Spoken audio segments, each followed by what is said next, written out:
بسم اللہ الرحمن الرحیم۔ السلام علیکم ورحمۃ اللہ وبرکاتہ۔ صحابہ کرام رضوان اللہ تعالی علیہم اجمعین کی یہ چھٹی قسط ام المؤمنین حضرت ام سلمہ رضی اللہ عنہا کے نام۔ حضرت ام سلمہ رضی اللہ عنہا، آپ کیا جانیں کہ حضرت ام سلمہ کون ہیں؟ ان کا باپ قبیلہ مخزوم کا ایک قابل رشک سردار تھا اور وہ دنیا نے عرب کا ایک بڑا معروف سخی تھا۔ لوگ اسے مسافروں کا زاد راہ سمجھا کرتے تھے، کیونکہ قافلے جب اس کے گھر کی طرف روانہ ہوتے یا اس کی رفاقت میں سفر کرتے تو اپنے ساتھ زاد راہ لے کر نہ جاتے، اس لیے کہ سب کے اخراجات یہ خود برداشت کیا کرتے تھے۔ حضرت ام سلمہ رضی اللہ عنہا کے خاوند عبداللہ رضی اللہ عنہ بن عبد الاسد کا شمار ان 10 صحابہ کرام رضی اللہ عنہم میں ہوتا تھا جو سب سے پہلے مسلمان ہوئے۔ ان سے پہلے صرف حضرت ابو بکر اور چند دیگر صحابہ رضوان اللہ تعالی علیہم اجمعین مسلمان ہوئے تھے۔ حضرت ام سلمہ رضی اللہ عنہا اپنے شوہر کے ساتھ ہی مسلمان ہو گئی تھی اور ان کا شمار ان صحابیات میں ہوتا ہے جنہیں اسلام قبول کرنے میں سبقت حاصل ہے۔ حضرت ام سلمہ رضی اللہ عنہا اور ان کے شوہر کے اسلام قبول کرنے کی خبر جنگل کی آگ کی طرح 400 پھیل گئی۔ قریش غصے میں آ کر ان دونوں کو آپس کی ایسی دردناک سزائیں دینے لگے جس سے مضبوط چٹانیں بھی لرز جائے، لیکن ان کے پائے استقلال میں کوئی لغزش پیدا نہ ہوئی، نہ ان کی طبیعت میں کوئی اضمحلال پیدا ہوا اور نہ ہی یہ کسی تردد کا شکار ہوئے۔ جب صحابہ کرام مصائب کی چکی میں بری طرح پیسنے لگے تو رسول اکرم صلی اللہ علیہ وسلم نے اپنے صحابہ کرام رضی اللہ عنہم کو حبشہ کی طرف ہجرت کر جانے کی اجازت دے دی۔ ان مہاجرین میں یہ دونوں میاں بیوی بھی تھے۔ حضرت ام سلمہ رضی اللہ عنہا اور آپ کے خاوند اپنا معزز گھرانہ اور عالیشان گھر چھوڑ کر اللہ سبحانہ و تعالیٰ کی خوشنودی حاصل کرنے کے لیے ایک اندیکھی منزل کی طرف روانہ ہو گئے۔ باوجود یہ کہ حضرت ام سلمہ رضی اللہ عنہا اور آپ کے شوہر کو حبشہ کے حکمران نجاشی کی مکمل حمایت حاصل تھی، پھر بھی ان کی دلی تمنا تھی کہ وہ مبارک گھڑی کب آئے گی کہ جب وہ مرکز نزول وحی مکہ معظمہ بچشم خود دیکھیں گے اور منبع ہدایت محمد صلی اللہ علیہ وسلم کی زیارت کریں گے۔ یہ تمنا ان کے دل میں سمائی ہوئی تھی۔ سرزمین حبشہ میں مقیم مہاجرین کے پاس اس قسم کی خبریں مسلسل آنے لگی کہ مکہ معظمہ میں مسلمانوں کی تعداد میں بڑی تیزی سے اضافہ ہو رہا ہے۔ حضرت حمزہ رضی اللہ بن عبد المطلب اور حضرت عمر بن خطاب رضی اللہ عنہ کے اسلام قبول کرنے سے مسلمانوں کی قوت میں بے حد اضافہ ہو چکا ہے۔ قریش کی جانب سے ایذا رسانی ختم ہو چکی ہے۔ یہ سن کر مہاجرین نے اطمینان کی سانس لی اور ان میں چند ایک نے مکہ معظمہ واپس جانے کا عزم کر لیا اور کشاں کشاں مکہ معظمہ روانہ ہو گئے۔ ان واپس آنے والوں میں ام سلمہ اور آپ کے شوہر بھی تھے، لیکن ان واپس آنے والے مسلمانوں کو جلد ہی اس بات کا احساس ہو گیا کہ انہوں نے واپس آنے میں جلد بازی سے کام لیا ہے۔ جو خبریں ان کے پاس پہنچ رہی تھی ان میں بہت مبالغہ تھا۔ صحیح صورتحال یہ تھی کہ جب حمزہ اور حضرت عمر رضی اللہ عنہم مسلمان ہوئے تو قریش اور زیادہ بڑک اٹھے اور انہوں نے مسلمانوں پر مزید ظلم ڈالنا شروع کر دیا، جس سے مسلمانوں کی مشکلات میں بے پناہ اضافہ ہو گیا۔ مشرکین نے مکہ مکرمہ میں آباد مسلمانوں کو ایسی دردناک سزائیں دی جن کی مثال نہیں ملتی۔ اس اندوہناک صورتحال کو دیکھ کر رسول اکرم صلی اللہ علیہ وسلم نے اپنے جانثار صحابہ کرام کو مدینہ منورہ ہجرت کو جانے کا حکم دیا تو مہاجرین کے پہلے قافلے میں حضرت ام سلمہ اور آپ کے شوہر نے شمولیت کا ارادہ کیا، لیکن اس دفعہ حضرت ام سلمہ اور آپ کے شوہر کا مکہ سے ہجرت کرنا اتنا آسان نہ تھا۔ اس دفعہ انہیں انتہائی مشکلات کا سامنا کرنا پڑا۔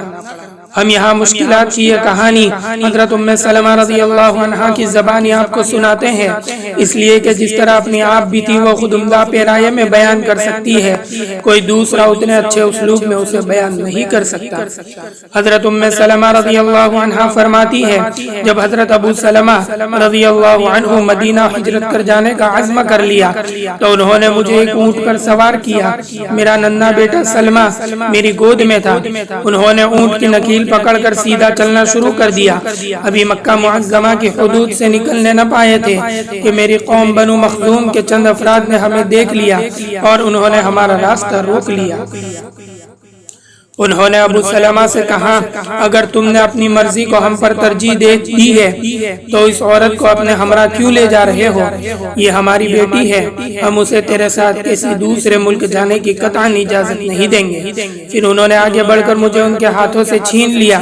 جب میرے سرتاج شوہر کی قوم بنو اسد نے یہ منظر دیکھا کہ مجھے اور میرے بیٹے کو چھین کر لے جا رہے ہیں تو وہ غضبناک ہو گئے۔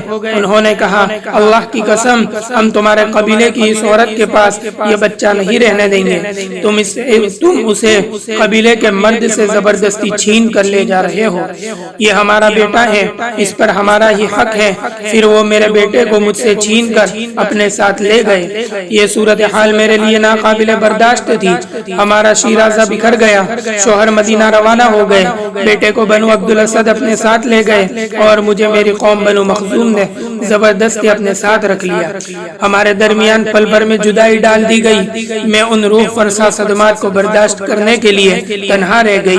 میں غم غلط کرنے کے لیے ہر صبح اس مقام پر جاتی جہاں جدائی کا یہ واقعہ پیش آیا تھا۔ میں وہاں بیٹھ کر دن بھر روتی رہتی اور شام کے وقت گھر واپس آ جاتی۔ تقریباً 1 سال تک یہ مسلسل جاری رہا۔ میں ایک دن وہاں بیٹھی رو رہی تھی کہ میرا چچا زاد بھائی میرے پاس سے گزرا۔ میرا یہ حال دیکھ کر اسے مجھ پر رحم آ گیا اور اسی وقت جا کر میری قوم کے بڑوں سے کہا کہ تم اس مسکین عورت کو کیوں تڑپا رہے ہو؟ کیا تم اس کی حالت نہیں دیکھ رہے کہ یہ اپنے شوہر اور بیٹے کے غم میں اس قدر بے چین ہے؟ آخر اسے ستانے سے تمہیں کیا ملے گا؟ اس بیچاری کو چھوڑ دو۔ اور اس کی یہ باتیں سن کر ان کے دل نرم ہو گئے۔ انہوں نے مجھ سے کہا ہماری طرف سے اجازت ہے، اگر تم چاہو تو اپنے خاوند کے پاس جا سکتی ہو۔ میں نے کہا یہ کیسے ہو سکتا ہے کہ میں تو مدینہ چلی جاؤں اور میرا لخت جگر بنو اسد کے پاس ہی رہے؟ تم ہی بتاؤ میرے غم کی آگ کیسے بجھے گی؟ میری آنکھوں کے آنسو کیسے خشک ہوں گے؟ میں ایسا ہرگز نہیں کر سکتی کہ اپنے شوہر کے پاس مدینہ چلی جاؤں اور اپنے ننھے بیٹے کو مکہ ہی میں رہنے دوں اور اس کے متعلق مجھے کچھ معلوم ہی نہ ہو۔ مجھے اس غم میں مبتلا دیکھ کر کچھ لوگوں کے دل میں نرمی پیدا ہو گئی اور بنو اسد سے اس سلسلے میں بات کی تو وہ بھی راضی ہو گئے اور انہوں نے میرا بیٹا مجھے واپس دے دیا۔ میں نے سوچا کہ اب مجھے یہاں سے فوراً نکل جانا چاہیے، کہیں کوئی اور رکاوٹ پیدا ہو جائے۔ میں نے جلدی تیاری کی، بیٹا گود میں لیا، اونٹ پر سوار ہوئی اور سوئے مدینہ اکیلے چل پڑی۔ مخلوق خدا میں بیٹے کے علاوہ کوئی بھی میرے ساتھ نہ تھا۔ جب میں مقام تنعیم پر پہنچی تو وہاں عثمان ابن طلحہ ملے۔ اے زادے مسافر کی بیٹی کہاں جا رہی ہو؟ میں نے کہا مدینہ منورہ اپنے خاوند کے پاس جا رہی ہوں۔ انہوں نے کہا کیا اس سفر میں تمہارے ساتھ کوئی نہیں؟ میں نے کہا بخدا میرے ساتھ اللہ تعالیٰ کے سوا کوئی نہیں۔ اللہ کی قسم اب میں تمہیں مدینہ پہنچا کر واپس آؤں گا۔ پھر اس نے اونٹ کی نکیل پکڑی اور آگے چل دی۔ اللہ کی قسم میں نے عرب میں اس سے زیادہ نیک دل اور شریف انسان نہیں دیکھا۔ جب یہ ایک منزل طے کر لیتے تو میرے اونٹ کو بٹھا دیتے، پھر دور ہٹ جاتے۔ جب میں نیچے اتر جاتی تو وہ اونٹ پر سے بروج اتار دیتے اور اسے کسی درخت کے ساتھ باندھ دیتے، پھر وہ خود کسی دوسرے درخت کے سائے میں جا کر لیٹ جاتے۔ جب روانگی کا وقت ہوتا تو یہ میرے اونٹ کو تیار کر کے میرے پاس لے آتے۔ جب میں اونٹ پر سوار ہو جاتی تو وہ اس کی نکیل پکڑ کر چل دیتے۔ وہ ہر روز اسی طرح میرے ساتھ حسن سلوک سے پیش آتے، یہاں تک کہ ہم مدینہ منورہ پہنچ گئے۔ جب بنو عمرو بن عوف کی بستی نظر آئی تو انہوں نے مجھے کہا آپ کا خاوند اسی بستی میں رہائش پذیر ہے، اللہ تعالیٰ کی برکت سے اس میں چلی جائیے، یہ کہا اور ہمیں وہاں چھوڑ کر مکہ معظمہ واپس لوٹ گئے۔ یہ منتشر گھرانہ بڑی طویل جدائی کے بعد پھر اللہ تعالیٰ کے فضل و کرم سے اکٹھا ہو گیا۔ اپنے خاوند کو دیکھ کر ام سلمہ کی آنکھیں ٹھنڈی ہو گئی۔ حضرت ابو سلمہ نے اپنی بیوی اور بیٹے کو صحیح سلامت دیکھ کر سکھ کی سانس لی اور انتہائی مسرت کا اظہار فرمایا۔ پھر بے شمار واقعات پلک جھپکنے میں گزرنے لگے۔ غزوہ بدر میں حضرت ابو سلمہ شریک ہوئے اور دیگر مسلمانوں کے ساتھ بڑی واضح کامیابی حاصل کر کے واپس لوٹے۔ غزوہ بدر کے بعد غزوہ احد میں شرکت کی اور اس میں پیش آنے والے مشکل حالات و مصائب کا سامنا کیا۔ اس آزمائش میں بھی توفیق الہی سے پورے اترے، لیکن اس معرکے میں انہیں ایک گہرا زخم لگا۔ علاج کرنے سے بظاہر تو وہ مندمل ہو گیا، لیکن اندر سے زخم کچا رہ گیا تھا۔ تھوڑے عرصے بعد وہ زخم دوبارہ تازہ ہو گیا اور حضرت ابو سلمہ شدید تکلیف میں مبتلا ہو کر صاحب فراش ہو گئے۔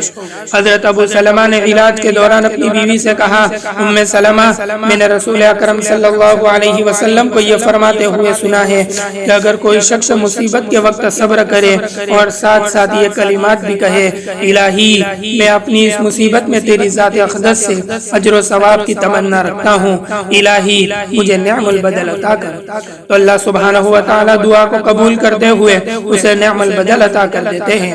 حضرت ابو سلمہ کافی عرصے تک کسی بیماری میں مبتلا رہے۔ ایک دن رسول اللہ صلی اللہ علیہ وسلم صبح کے وقت آپ کی تیمارداری کے لیے تشریف لائے۔ آپ تیمارداری کر کے ابھی واپس گھر کے دروازے تک پہنچی ہی تھی کہ حضرت ابو سلمہ اللہ کو پیارے ہو گئے۔